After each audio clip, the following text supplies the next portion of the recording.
As nubes marcharan voando polo ceo, como un rebaño branco que se despedía. Cando o ceo quedou baleiro, Brinqui volveu sentir ese oco tamén no seu corazón. Aínda que na granxa todos a querían moito, non lle gustaba nada a idea de ser a única ovella. Se polo menos soubera que son fan as ovellas, pensaba cada noite. Unha mañán decidiu que aquela dúbida tiña que rematar. Respirou fondo, estirouse ben e dixo: «Hoxe vou a descubrir cal é o meu son».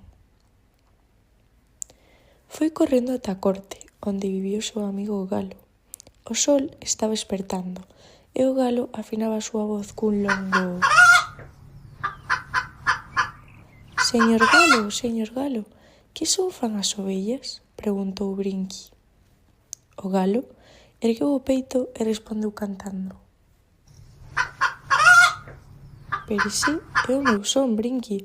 O teu ten que ser distinto, único, como a ti». Brinqui intentouno. Probou a dicir, pero só lle saliu un pi moi tímido.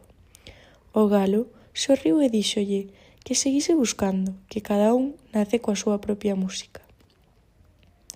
Brinqui cruzou o prado ata o estanque. Alí, o señor Sapo daba saltos e facía: «Señor Sapo, que son fan as ovellas?» preguntou Brinqui. Respondeu el: «Pero non creo que ti fagas así, Brinqui». Brinqui probou a dicir, pero sou máis como un estornudo. O sapo, entre risas amables, díxolle que non se preocupase, que seguira buscando o seu son. Cando o sol estaba alto, Brinqui achegouse ao prado da señorita Vaca, que sempre cantaba con voz doce: «Señorita Vaca, que son fan as ovellas?» A vaca pensou un intre e respondeu: «Pois eu diría que fan algo como...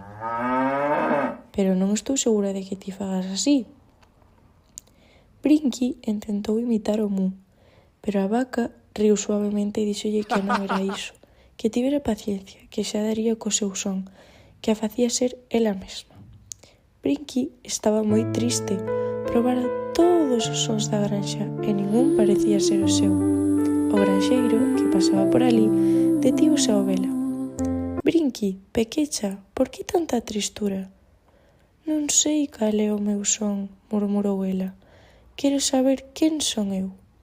O granxeiro sorriu con moita tenrura, agachouse ao seu lado e dixo con voz suave: «As ovellas fan. Ese é o teu son». Brinqui abriu os ollos moi grandes. A ovelliña ergueuse dun salto emocionada, probou moi baixiño, despois máis forte e finalmente con todo o seu corazón. O galo respondeu dende a corte. O sapo, a vaca, e no medio de todos eles, o de Brinqui soaba como nunca. Por primeira vez, Brinqui non se sentiu soa, descubrira o seu son, e con el descubriu tamén a alegría de ser ela mesma.